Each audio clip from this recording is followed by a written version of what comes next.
collaboration with the Cyprus Mail, this is the Cyprus News Digest with Rosie Charalambous.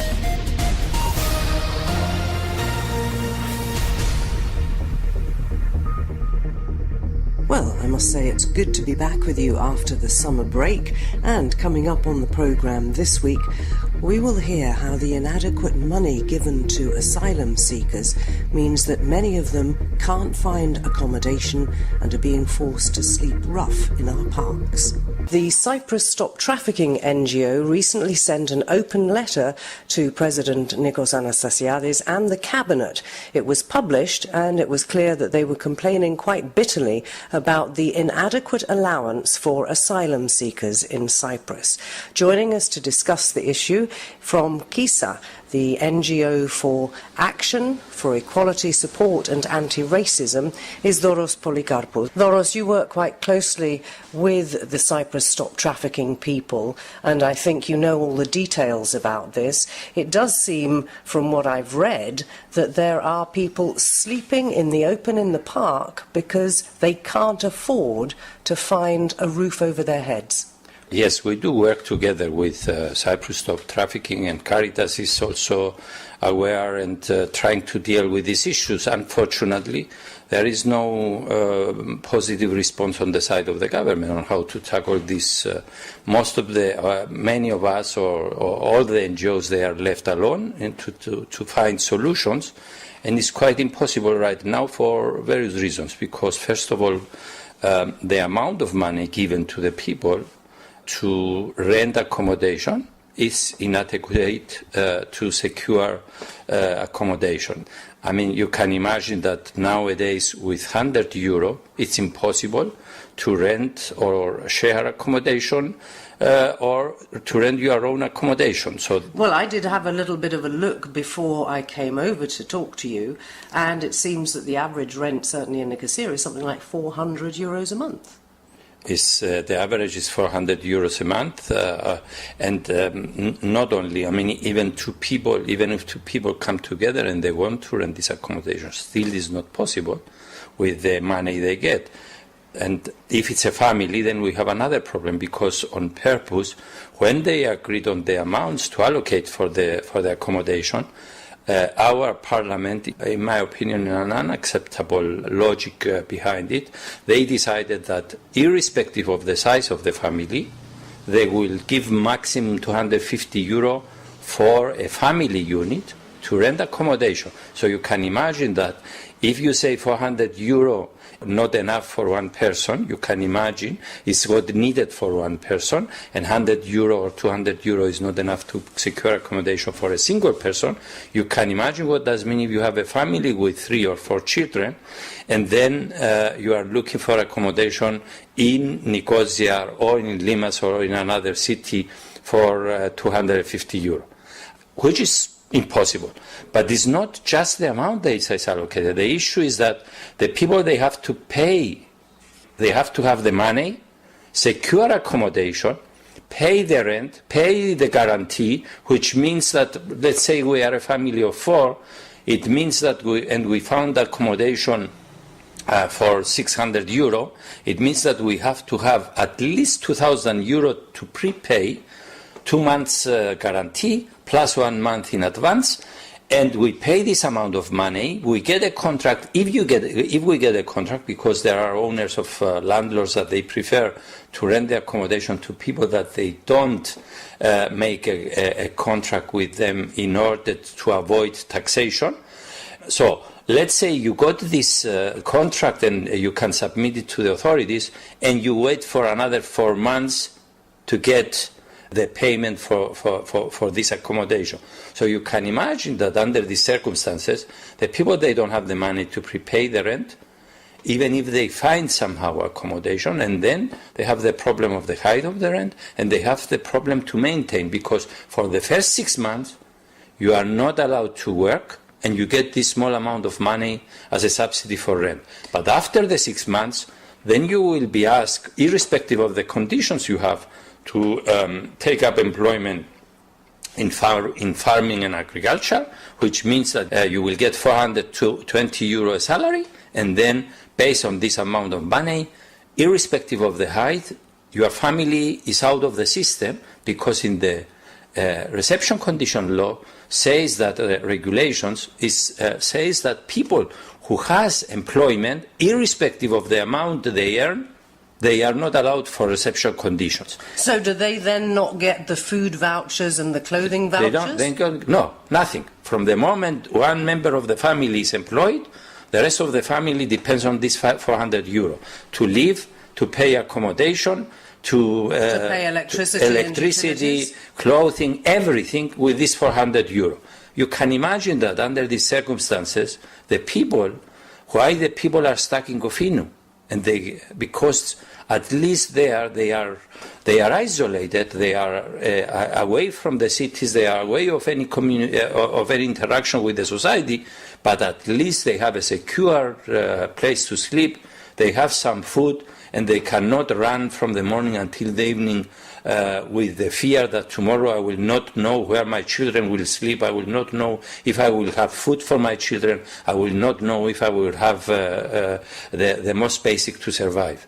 Now, let's have a look at how this compares with the guaranteed minimum income, which is something that was rolled out, I think, a couple of years ago here in Cyprus, and it gives people just about enough, according to the government, to live, if not with dignity, but at least to live. And they get 760 euros per person per month. Yes, it depends if it's a family or it's a single person, of course, but you are right. And we have to remember that this was the situation for asylum seekers until 2013 as well. And it's true that it's not an amount that we can say, okay, you can live and you can cover well your basic needs, but at least you have the necessary money for survival. Now, with this situation that we have with the reception conditions, it's impossible. It's impossible to find accommodation. It's impossible to maintain your benefits after the 6 months, and it's impossible to provide for your family for food and clothing and electricity and we water. Haven't mentioned the fact that, as far as I'm aware, certainly the last time I looked into this, the vouchers for the food and the clothing very often don't arrive when they're supposed to, so you get people who are waiting for the vouchers, which can only be spent at certain rather pricey grocery stores, and it just seems extraordinary to me that we're making life so difficult for these people. Well, people try to explain this policy in one or the other way. You mentioned something that is an additional burden on the people. Even this little money they get, they don't get it on time and in cash, so that they can go and buy the necessary things they need for their family from the places that they believe that is the better quality for the price they can afford. So, and this we all know that they are the gross supermarkets. So none of the gross supermarkets is in this system, which means that the people are forced to go to these small neighborhood shops. And even there we have a very clear violations of a discriminatory approach, because there are products that the owners tell the asylum seekers very clearly that these products, a small department within the store, that it says you can buy only from this department, because they are, for some reason, they distinguish between those that usual people can buy and those asylum seekers can buy, which is very obvious, not the same quality with the rest of the products. And double the price compared to the big supermarkets. We've checked. Definitely. And of course, you can imagine you as a single mother, you don't have a bus card, you have children, you need to buy a bottle of gas with the voucher, and the next small supermarket in Nicosia, we have 2 or 3 supermarkets like this. So you have to travel sometimes 3 or 4 kilometers with 5 kilometers with the bus in order to reach the nearest supermarket that is allocated by the government. Okay, let's bring this to a close. How has that letter to the Cabinet been received?